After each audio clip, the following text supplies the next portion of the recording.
ఏపీపీఎస్సీనో, టీఎస్పీఎస్సీనో లేదంటే యూపీఎస్సీనో ఏదో ఒకటి ప్రిపేర్ అయ్యేటప్పుడు జనరల్‌గా జీఎస్, పాలిటీ, హిస్టరీ, ఎకానమీ ఇవన్నీ బాగా చదివి మంచి మార్క్స్ వస్తూ ఉంటాయి. కానీ ఈ ఈపీఎఫ్ఓ, యూపీఎస్సీకి సంబంధించి చూసుకున్నారనుకుంటే అకౌంటింగు, లేబర్ లాస్ కొత్తగా యాడ్ అయిపోయినాయి.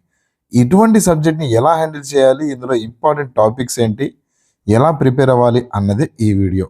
ఈ వీడియో చూసిన తర్వాత మీకు టాప్ 6 టాపిక్స్ నేను మీకు క్లియర్‌గా టాపిక్స్‌తో పాటు ఆ టాపిక్స్‌లో ఏం చదవాలా లోపల అనేది కూడా క్లియర్‌గా ఎక్స్‌ప్లెయిన్ చేయబోతున్నాను. అండ్ టాప్ 6 టాపిక్స్‌ని మీరు చూసుకున్నారనుకుంటే ఏ 5 మార్కులో, 4 మార్కులో రావటం కాదు. గతంలో 2023లో చూసుకుంటే 10 క్వెషన్‌లు మీకు ఈపీఎఫ్ఓ, ఈఓ, ఏఓలో అకౌంటింగ్ నుంచి వస్తే అందులో 9 ఈ టాపిక్స్ నుంచే వచ్చినాయి. ఓకేనా?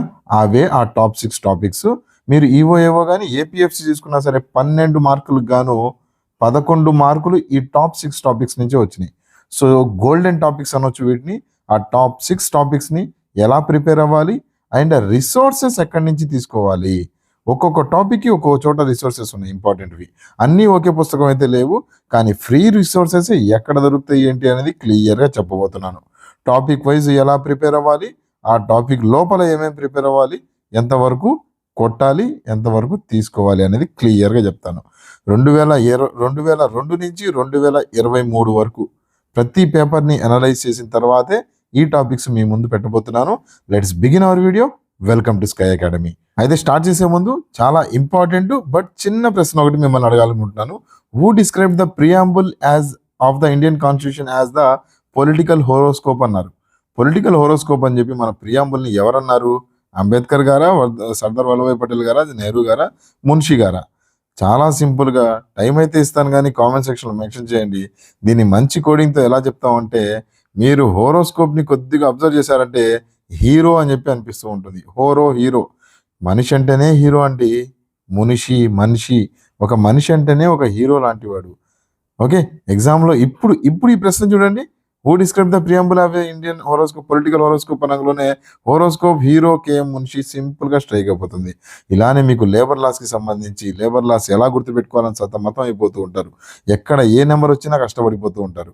అయితే లేబర్ లాస్‌కి సంబంధించి, అకౌంటింగ్‌కి సంబంధించి, పాలిటీ, హిస్టరీ ప్రతిదీ మంచి కోడింగ్‌తో ఎక్కడ కోడింగ్ కావాలో అక్కడ కోడింగ్‌తో, ఎక్కడ మీకు మెమరీ హిట్స్ కావాలో, ఎక్కడ డెప్త్‌గా వెళ్ళాలో, ఎక్కడ కాన్సెప్ట్‌గా కావాలో మొత్తం లాస్ట్ 8 ఇయర్స్ నుంచి పేపర్‌ని అనలైజ్ చేసిన తర్వాత నేను మీకు మంచి కోర్స్ ఒకటి ఏపీఎఫ్సీకి సంబంధించి మీకు తీసుకొని వచ్చి ఇచ్చాను. ఈఓ, ఏఓ అండ్ ఏపీఎఫ్సీకి మనకి ఈసారి కంబైన్డ్ ఎగ్జామ్ ఉంది. మీ అందరికీ తెలిసిందే. మంచి కోర్స్ ఒకటి యాప్‌లో అవైలబుల్‌గా ఉంది. లింక్ డిస్క్రిప్షన్‌లో ఇచ్చాను. ఇందులో మీరు చూసుకున్నారనుకుంటే యాప్‌లో మీకు 4 టైప్ ఆఫ్ మెటీరియల్స్ ప్రతి సబ్జెక్ట్ కనిపిస్తూ ఉంటుంది. ఓకే. మంచి మైండ్ మ్యాప్స్‌తో మీకు ఒక మెటీరియల్ ఉంటుంది. చాలా క్విక్ రివిజన్‌కి ఉపయోగపడుతూ ఉంటుంది. అండ్ దాంతో పాటు మీకు టేబులర్ ఫార్మాట్ కూడా కనిపిస్తూ ఉంటుంది. ఇది కూడా క్విక్ రివిజన్‌కి. అండ్ మీ దగ్గర టైం ఉంది. హ్యాండ్ రిటన్ మెటీరియల్ ఇంకా టైం ఉంది. మీకు మంచి ప్రింటెడ్ డాక్యుమెంట్. ఏది కావాలంటే అది. ఒక్కొక్కళ్ళు ఒక్కో రకంగా చదవడానికి ఇష్టపడుతూ ఉంటారు. మీరు ఎలాంటి స్టడీ చేస్తారు? ఏది మీకు ఇష్టం అనేది ఒకసారి నాకు కామెంట్ సెక్షన్‌లో మెన్షన్ చేయండి. మన కోర్సులో ప్రతి కోర్సులో మీకు ఇలా హ్యాండ్ రిటన్ మెటీరియల్ కనిపిస్తూ ఉంటుంది. అట్ ద సేమ్ టైం మీరు చూసుకున్నారనుకుంటే ప్రింటబుల్ ఫార్మాటు, దాని తర్వాత మీకు మైండ్ మ్యాప్స్‌తో lectures and test series. Okay. మొత్తం test series topic wise full లెంగ్త్‌లో అన్నీ అందులో కవర్ అవుతాయి. డెప్త్ కాన్సెప్ట్స్ మీకు అక్కడ అవైలబుల్‌గా ఉంది. యాప్ లింక్ డిస్క్రిప్షన్‌లో ఇచ్చాను. అండ్ మన దగ్గర మెంటర్‌షిప్ 1-to-1 మెంటర్‌షిప్ కూడా అవైలబుల్‌గా ఉంది. ఈ 1-to-1 మెంటర్‌షిప్ ఎలా ఉంటుంది అనేది లింక్ డిస్క్రిప్షన్‌లో ఇస్తాను. డే 1 నుంచి మార్నింగ్ నుంచి ఈవినింగ్ వరకు నేను మీతో కలిసి ఎలా మిమ్మల్ని చదివించబోతున్నాను అనేది 1-to-1 మెంటర్‌షిప్‌లో లింక్ డిస్క్రిప్షన్‌లో ఇస్తాను. ఆ వీడియో ఒకసారి చూడడానికి ట్రై చేయండి. అయితే ఇప్పుడు మనం అకౌంటెన్సీ గురించి మాట్లాడుకుందాం అనుకుంటే 2002లో ఎన్ని మార్కులు వచ్చినాయి అకౌంటెన్సీ నుంచి? 0. 2002లో లేదు, 2004లో లేదు, 12లో కూడా లేదు, 16లో కూడా లేదు. 16లో చూసుకున్నారనుకుంటే 2016లో ఏపీఎఫ్సీ ఎగ్జామ్కి లేదు. కానీ ఎవరికి ఉందయ్యా అంటే ఈఓ, ఏఓకి ఉంది. ఈఓ, ఏఓకి ఎందుకు అంటే అకౌంట్స్ ఆఫీసర్ ఇక్కడే ఉంటాడు కదా. సో అందుకని ఈఓ, ఏఓకి 13 క్వశ్చన్లు అండి ఇవన్నీ. మార్కులు కాదు, క్వశ్చన్లు.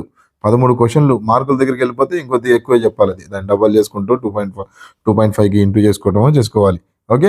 ఎనీవేస్ మనకి 2016 నుంచి ఈఓ, ఏఓ ఎగ్జామ్లో ఈ అకౌంటెన్సీ అడగడం స్టార్ట్ చేశారు. దాని తర్వాత 2016 పోయిన తర్వాత మనకి 2021లో చూసుకుందాం అనుకుంటే దీని వెయిటేజ్ ఎలా ఉందంటే ఈవో ఏవోకి సంబంధించి 10 మార్కులు అడిగారు. దాని తర్వాత మనకి ఏపీఎఫ్సి కూడా అంతే కనిపిస్తూ ఉంటుంది. 23 రీసెంట్ ఎగ్జామ్స్ చూసుకున్నాం అనుకుంటే ఈవో ఏవోలో 10 మార్కులకి 10 క్వశ్చన్లకి మనకి 10 క్వశ్చన్లు కనిపిస్తూ ఉన్నాయి. అన్ని క్వశ్చన్లే, మార్కులు అంటే అర్థం చేసుకోండి క్వశ్చన్లు. ఓకే, ఏపీఎఫ్సికి సంబంధించి 12 నుంచి 15 క్వశ్చన్లు కనిపించినాయి. ఓకే, పేపర్ లెవెల్ ఎలా ఉంది అంటే 2021 లెవెలు, 2018 లెవెలు, ఈజీ లెవెలు, మొత్తం డెఫినేషన్స్ పైనే కనిపిస్తూ ఉన్నాయి. దాని తర్వాత 2023 అయితే కొద్దిగా మోడరేట్గా మనకి పేపర్ కనిపించింది. దేనికి సంబంధించి? అకౌంటింగ్కి సంబంధించి. అయితే దీనికి సంబంధించి మనం క్లియర్గా మాట్లాడదాం ఏ టాపిక్స్ కావాలి ఏంటి అనేది. అయితే ట్రెండ్ అనుసారంగా చూసుకున్నాం అనుకుంటే కొద్దిగా మార్క్స్ అయితే క్వశ్చన్స్ అయితే ఒక 11-12 క్వశ్చన్స్ కనిపిస్తూ ఉన్నాయి అకౌంటెన్సీ. అండ్ ట్రెండ్ వచ్చేసి మీకు ఈజీ టు మోడరేటే కనిపిస్తుంది పేపర్లో. ఓకే, ఎందుకంటే మీకు క్లాస్ 12 లోపలే మీకు అడిగేది, క్లాస్ 12 లోపలే. ఓకే, క్లాస్ 12 ఎన్సీఆర్టీస్ లోపలే మిమ్మల్ని అడుగుతారు కాబట్టి ఈజీ టు మోడరేటే కనిపిస్తుంది మీకు పేపర్లో. కాకపోతే ఇది తమిళ భాష కాబట్టి, అంటే మీకు రాని భాష కాబట్టి కొద్దిగా కష్టంగా అనిపిస్తూ ఉంటుంది. అలాంటి కష్టతరాన్ని నేను మంచి మెమరీ హింట్స్ మిమ్మల్ని ఆ సబ్జెక్ట్ అంటే మీరు పక్కా నాకు ఇష్టం, నేను ఇది క్రాక్ చేస్తాను అనేలా తయారు చేస్తాను. టాప్ 6 టాపిక్స్ మనకి ఇక్కడ నేను మీకు నోట్ డౌన్ చేశాను. అయితే దీన్ని వదిలేయాలా? Can I leave this accountancy? వద్దు, వదిలేయకూడదు. ఎందుకు వదిలేయకూడదు? ఏముంది సార్ 10 క్వశ్చన్లేగా, మాకు చాలా క్వశ్చన్లు ఉన్నాయి కదా, 120 క్వశ్చన్లో 10 క్వశ్చన్లు పెద్ద లెక్క, పక్కన పెట్టేద్దాం ఈ సబ్జెక్ట్ని అని చెప్పి మీ మైండ్లో వచ్చి ఉంటుంది. అయితే నేను చెప్తాను వినండి. నార్మల్గా ఈ ఎగ్జామ్కి ఎవరు అప్లై చేస్తారండి? మీరు, నేను, ఎవరైతే ఏపీపీఎస్సికి సంబంధించి కానీ, టీఎస్పీఎస్సికి సంబంధించి కానీ, లేదా యూపీఎస్సికి సంబంధించి ఇలాంటి స్టూడెంట్సే దీనికోసం అని చెప్పి ఎక్కువ అప్లై చేస్తూ ఉంటారు. ఎక్కువ శాతం ఇదే ఉంటారు. ఓకే, వీళ్ళందరూ చూసుకున్నారనుకుంటే మీకు రీసెంట్ ఎగ్జామ్స్లోనే మనకి తెలంగాణలో కానీ ఏపీపీఎస్సీలో కానీ రీసెంట్గానే గ్రూప్ 1, 2 బాగా జరుగున్నాయి. ఓకే, సరే అవి అయినాయా లేవా, ముందుకెళ్తాయా కోర్టు కేసులో పక్కన పెడితే ముందైతే స్టూడెంట్స్ అందరూ ప్రిపేర్ అయి ఉన్నారు. వీళ్ళందరూ జిఎస్లో చాలా మంచిగానే ఉంటారు. ఎవరిని కదిలించినా పాలిటీ కూడా రీసెంట్గానే చదువుంటారు, లేదా హిస్టరీ కూడా రీసెంట్గానే చదువుంటారు, ఎకానమీ కూడా మొన్నే కదిలించి ఉంటారు, కరెంట్ అఫైర్స్ కూడా మొన్నే మధ్య కంప్లీట్ చేసి ఉంటారు. ఒక 3-4 నెలలు బ్యాక్లాగ్ ఉండొచ్చు, ఒక వారంలో కవర్ చేసుకుంటారు అవి కూడా. కానీ ఈ అకౌంటెన్సీ అనేది అందరికీ కొత్తదే. ఇందులో అందరూ ఒకే లెవెల్లో వెళ్ళిపోతారు. మీ గేమ్ చేంజర్ ఈ అకౌంటెన్సీ అండ్ లేబర్ లాసే అవ్వబోతుంది. అండ్ లేబర్ లాస్ చూసుకున్నారనుకుంటే మంచి డిఫైన్డ్ మెటీరియల్స్ కనిపిస్తూ ఉంటాయి, కొద్దిగా మంచి లేబర్ లాస్ కనిపిస్తూ ఉంటాయి. ఆ 10 labour laws, 20 labour laws important అవన్నీ కనిపిస్తూ ఉంటాయి, అవి చదువుకుంటూ వెళ్తారు. కానీ అకౌంటెన్సీకి అర్థం చేసుకోవడం కష్టం. ఇక్కడి నుంచి మీరు మార్క్స్ తీసుకొని రాగలిగితే మీ ఎడ్జ్ ఇక్కడే ఉంటుంది. ఓకే, పాయింట్ నెంబర్ 1, ఈ అకౌంటెన్సీ అనేది మిమ్మల్ని గట్టెక్కించడానికి యూజ్ అవుతుంది. పాయింట్ నెంబర్ 2, మీకు మంచి ర్యాంక్ రావడానికి కూడా ఈ అకౌంటెన్సీయే యూజ్ అవుతూ ఉంటుంది. మంచి ర్యాంక్ వస్తే మీకు ఏదైతే లొకేషన్లో పోస్టింగ్ కావాలో ఆ లొకేషన్లో ఈజీ అవుతుంది మీకు జాబ్ రావటం. పాయింట్ నెంబర్ 3 ఏంటంటే మీకు మంచి మార్క్స్ రిటర్న్లోనే వచ్చేసాయి అనుకుంటే ఇంటర్వ్యూ గురించి ఎక్కువ భయం ఉండదు. ఓకేనా? సో ఇవన్నీ మనం అబ్జర్వ్ చేసుకున్నాం అనుకుంటే అకౌంటెన్సీని వదిలే ఆస్కారమే లేదు. అనవసరంగా మీరు మార్క్స్ పోగొట్టుకోకండి అండ్ మీ రేస్లో వెనకబడకండి. ఓకేనా? వేరే సబ్జెక్ట్ నాకు పాలిటీ బాగా గట్టిగా వచ్చు, హిస్టరీ నేను దుమ్ము దులిపేస్తాను, నేను మ్యాథ్స్లో తోపు, ఇవన్నీ వద్దు. అనవసరంగా మీరు మంచి ఈజీ లో హ్యాంగింగ్ ఫ్రూట్స్ని వదులుకుంటున్నారు. అకౌంటెన్సీ చాలా సింపుల్ అండి. మీకు 12 క్వశ్చన్లు 10 క్వశ్చన్లు పడితే అందులో 6-7 క్వశ్చన్లు పైన తేలుతూ ఉంటాయి. జస్ట్ అలా ఆప్షన్ పెట్టి రావటమే. ఓకే, సో అందుకని కొద్దిగా అబ్జర్వ్ చేయండి. కొద్దిగా అబ్జర్వ్ చేసి మంచి కోర్స్ ఒకటి డిజైన్ చేసి పెట్టాను, చూడడానికి ట్రై చేయండి. చాలా తక్కువ ఫీజెస్లో అండ్ మంచి క్లాసెస్ కూడా అక్కడ అరేంజ్ చేసి పెట్టాను. లేదా మీ దగ్గర మంచి మెటీరియల్ ఉంటే ఆ మెటీరియల్ అన్నా చదవడానికి ట్రై చేయండి. లేదా ఎక్కడైనా ఫ్రీ రిసోర్స్ దొరికినా చదవడానికి, కానీ వదలకండి. వదిలితే అనవసరంగా నష్టపోతారు. ఓకే, సో ఈ 6 టాపిక్స్ నేను ఏవైతే చెప్తున్నానో ఈ 6 టాపిక్స్ నుంచి ఏవోలో 9 మార్కులు వచ్చినాయి. అండ్ ఏపీఎఫ్సికి సంబంధించి 11 క్వశ్చన్లు 12 క్వశ్చన్లు వస్తే 11 ఇందులో నుంచి వచ్చాయి. అంత ఇంపార్టెంట్ టాపిక్స్. ఫస్ట్ టాపిక్ వచ్చేసి ప్రిన్సిపల్స్ ఆఫ్ అకౌంటింగ్. 2 క్వశ్చన్స్ కనిపిస్తూ ఉన్నాయి మనకి ఈఓఏఓలో. అండ్ 4 క్వశ్చన్స్ ఏపీఎఫ్సిలో వచ్చినాయి దీనికి సంబంధించి. లెడ్జర్ అండ్ జనరల్కి సంబంధించి 1 క్వశ్చన్ కనిపిస్తూ ఉంది అండ్ 3 క్వశ్చన్లు ఏపీఎఫ్సి. ఓకేనా? ఈ లెడ్జర్ అండ్ జనరల్కి సంబంధించి చూసుకున్నాను అనుకుంటే భయపడిపోతూ ఉంటారు. ఏ ఎంట్రీ ఎట్ వేయాలా, డెబిట్ ఎట్ వేయాలా, క్రెడిట్ ఎట్ వేయాలా, మంచి ట్రిక్తో ఒక వీడియో పెట్టాను నేను మీకు యూట్యూబ్లో. చూడగలిగితే చూడండి. డిస్క్రిప్షన్లో ఇస్తాను, లేదంటే డిస్క్రిప్షన్లో ఈపీఎఫ్ఓ సిరీస్ అని చెప్పి ఒక ప్లేలిస్ట్ ఉంటుంది, అది చూడడానికి ట్రై చేయండి. అందులో అన్ని ట్రిక్స్ అండ్ మీకు లేబర్ లాస్కి సంబంధించి కానీ వేరే వేరే వీడియోస్ అన్నీ అందులో ట్రిక్స్ స్ట్రాటజీస్ అన్నీ అందులో షేర్ చేస్తూ ఉంటాను. ఓకే, దాని తర్వాత చూసుకున్నాం అనుకుంటే ట్రయల్ బ్యాలెన్స్కి సంబంధించి ఎర్రర్స్ ఇంపార్టెంట్ అవుతుంది. ట్రయల్ బ్యాలెన్స్ సంబంధించి 2 క్వశ్చన్లు ఈపీఎఫ్ఓలో వస్తూ ఉన్నాయి అండ్ 1 ఏపీఎఫ్సీలో వచ్చినాయి. ఇవన్నీ అప్పట్లో ఏపీఎఫ్సీ ఈపీఎఫ్ఓ 2 వేరు ఉన్నాయి. ఇప్పుడు చూసుకున్నాం అనుకుంటే 2 క్లబ్ చేశారు. ఓకేనా, సో అందుకని 2023 విషయం గురించి మాట్లాడుతున్నాం కాబట్టి వేరువేరుగా చెప్తున్నాను. అకౌంటింగ్ స్టాండర్డ్స్ ఆఫ్ ఇన్వెంటరీ సంబంధించి 2 క్వశ్చన్స్ మనకి ఈపీఎఫ్ఓ ఈఓఏఓలో అండ్ 1 క్వశ్చన్ ఏపీఎఫ్సీలో కనిపిస్తూ ఉంది. అండ్ దాని తర్వాత పీపీఈకి సంబంధించి 1 and 2. దాని తర్వాత మనం చూసుకున్నాం అనుకుంటే ఫైనల్ అకౌంట్స్ ప్రిపరేషను. ఇందులో 2 ఈపీఎఫ్ఓకి సంబంధించి, ఈఓఏఓకి సంబంధించి, 1 ఏపీఎఫ్సీకి సంబంధించి. ఓకే, ఇక్కడ మీరు కౌంట్ చేసుకుంటా వెళ్ళిపోతే 9 మార్కులు ఇక్కడే కనిపిస్తూ ఉంటాయి మీకు. ఓకేనా, సో అంత ఇంపార్టెంట్ టాపిక్స్. ఒక్కొక్కటి చూద్దాము, ఎలా నేర్చుకోవాలి, ఏంటి, ఏం చదవాలి అనేది. స్ట్రాటజీ అండ్ సీక్వెన్స్ తెలిసిందే కదా. Principles of accounting first start చేయాలి, దాని తర్వాత జనరల్ లెడ్జర్, దాని తర్వాత ట్రయల్ బ్యాలెన్స్కి వెళ్ళాలి. ఓకే, ఇక్కడ మీరు చూసుకున్నారనుకుంటే సబ్సిడరీ బుక్స్, క్యాష్ బుక్స్, పెట్టి క్యాష్లు ఇవేం చెప్పట్లా నేను. ఓకే, ఇంకా చాలా టాపిక్స్ నేను ఇలా మాట్లాడుకోవాలి అనుకుంటే, సో అవేం మాట్లాడట్లా. ఇంపార్టెంట్ టాపిక్స్ మాత్రమే నేను ఇక్కడ టాప్ 6 టాపిక్స్ గురించి నేను మీకు డిస్కస్ చేస్తున్నాను. ఓకే, జనరల్ అండ్ లెడ్జర్ గురించి చూసుకోవాలి, దాని తర్వాత ట్రయల్ బ్యాలెన్స్ సంబంధించి చూసుకోవాలి, దాని తర్వాత మనకి inventory standards, PPE standards, final accounts. Okay, ఇందులో ఒక్కో దాంట్లో ఏమేమి చదవాలి అని చూసుకున్నాను అనుకుంటే principles of accounting and conventions కూడా సేమ్ ఇంపార్టెంటే. ఓకే, మొత్తం మీద చూసుకున్నాను అనుకుంటే ఒక 15 డెఫినేషన్స్ ఉంటాయి. ఆ 15 డెఫినేషన్స్ నేర్చుకుంటే అయిపోతుంది. ఓకేనా, అసలు ఎంటిటీ అంటే ఏంటి, entity business and owner separate entities అంటాము. ఎందుకు అంటాము, బిజినెస్ని ఎలా చూడాలి, ఓనర్ని ఎలా చూడాలి, మనీ మెజర్మెంట్ కాన్సెప్ట్ ఎలా ఉంటుంది, దానికి ఆ ప్రిన్సిపల్ ఎలా ఉంటుంది, దాని తర్వాత పీరియాడిసిటీ కాన్సెప్ట్ ఎలా ఉంటుంది, గోయింగ్ కన్సర్న్ కాన్సెప్ట్ అంటే ఏంటి, జీవితకాలం బిజినెస్ రన్ అవుతూనే ఉండిద్దా, అక్యురల్ మ్యాచింగు, రెవెన్యూ రికగ్నిషన్ ఎలా చేయాలి, దాని తర్వాత cost and dual entry system అంటాము, dual aspect, recording principles. So ఇలా ఈ ప్రిన్సిపల్స్ గురించి, దాని డెఫినేషన్, ఏం చదువుతా ఉంది, ఇది చదువుకుంటే ఒక 15-20 లైన్లలో మీకు ఈ కాన్సెప్ట్ అయిపోతుంది. ఒక్కరోజు కేటాయించండి, Day 1 దీనికి అలాట్ చేయండి, అంతే, ఎక్కువ వద్దు. ఓకేనా, మొత్తం 10-12 రోజుల్లో మీకు అకౌంట్స్ కంప్లీట్ అయ్యే ప్రాసెస్ నేను మీకు చెప్పబోతున్నాను. నెక్స్ట్ చూసుకున్నాను అనుకుంటే general, ledger and trial balance, topic 2 and 3. Topic 2 వచ్చేసి జనరల్ లెడ్జర్, 3 వచ్చేసి ట్రయల్ బ్యాలెన్స్. జనరల్లో సంబంధించి జనరల్ అండ్ లెడ్జర్కి మీకు 2 రోజులు టైం పడుతుంది. ఓకే, రోజుకి 2-3 గంటలు ఇచ్చుకుంటూ వెళ్తే మాక్సిమం 2 గంటలు సరిపోతుంది. జనరల్ అండ్ లెడ్జర్కి సంబంధించి మీకు జనరల్ ఒక రోజు, లెడ్జర్ ఒక రోజు. ఓకే, జనరల్ ఎలా చేయాలి, జనరల్లో వచ్చేసి మీకు క్వశ్చన్స్ ఎలా పడతాయి అంటే మీకు ఏదైతే ఆ ఎంట్రీస్ ఏవైతే ఉన్నాయి కదా, మీరు పెద్ద ఎంట్రీస్, బాక్స్ ఎంట్రీస్ నేర్చుకుంటారు కదా, సీరియల్ నెంబర్లు అని చెప్పి, పర్టికులర్స్ అని చెప్పి, అక్కడ క్రెడిట్ అయిందా, డెబిట్ అయిందా, ఈ సైడ్ డెబిట్ వేసుకుంటారు, ఈ సైడ్ క్రెడిట్ వేసుకుంటారు. సో ఇవన్నీ అడగారు ఎగ్జామ్లో. మిమ్మల్ని అడిగేదయ్యా ఏంటి అంటే, ఫలానా సేల్ జరిగింది, ఫలానా డెబిట్లో లేదంటే క్రెడిట్లో జరిగింది సేల్, ఆ ఎంట్రీ ఎటు పడుతుంది, డెబిట్ సైడ్ పడుతుందా, క్రెడిట్ సైడ్ పడుతుందా, ఫలానా ఏదైనా కొన్నారు, ఏదైనా మెషినరీ కొన్నారు, సో ఈ మెషినరీ ఎసెటా, క్యాపిటల్లో డబ్బుల నుంచి కొన్నారు, ఈ క్యాపిటల్ ఎసెటా, ఏది ఏ ఎంట్రీలో పడుతుంది, డెబిట్లో పడుతుందా, క్రెడిట్లో పడుతుందా, ఇవి ఇంపార్టెంట్ అడుగుతారు. ఓకేనా, నెక్స్ట్ చూసుకున్నారనుకుంటే ఇవి చదవడానికి ట్రై చేయండి. నేను మీకు చెప్పాను కదా, డీలర్ కాన్సెప్ట్, DEALER, ఈ కాన్సెప్ట్, ఈ వర్డ్ ఒకటి గుర్తుపెట్టుకున్నారంటే జనరల్ లెడ్జర్ అలా సింపుల్గా పక్కన పడేస్తారు MCQస్కి సంబంధించి.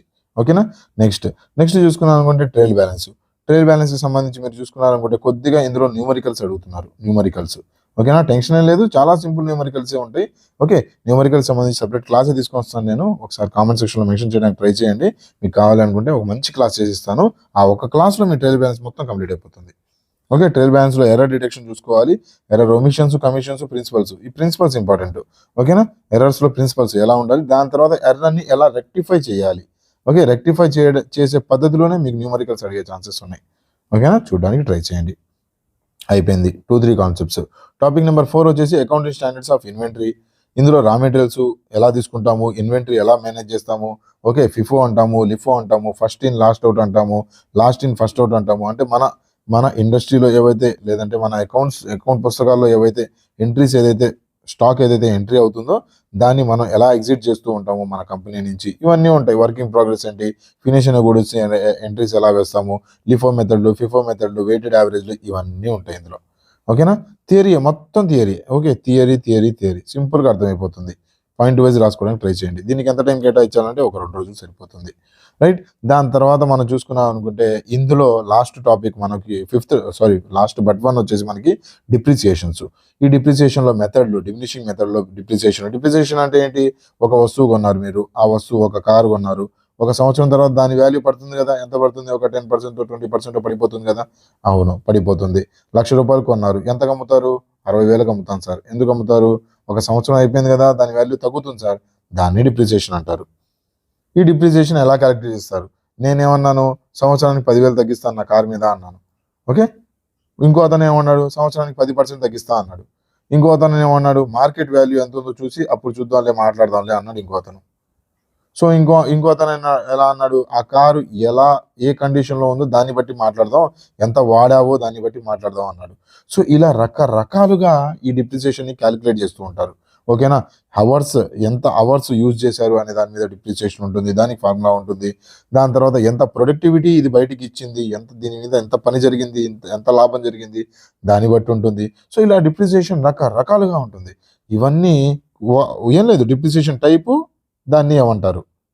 ఓకేనా, అవర్లీ బేస్డ్ డిప్రిసియేషన్, అందులో డెఫినేషన్ ఏంటి. సో ఇలా ఒక 5 నుంచి 7 రకాలు ఉన్నాయి. ఆ 7 రకాలు దానికి సంబంధించి స్ట్రైట్ లైన్ మెథడ్ ఒకటి అంటాము, దీనికి ఫార్ములా ఉంటుంది.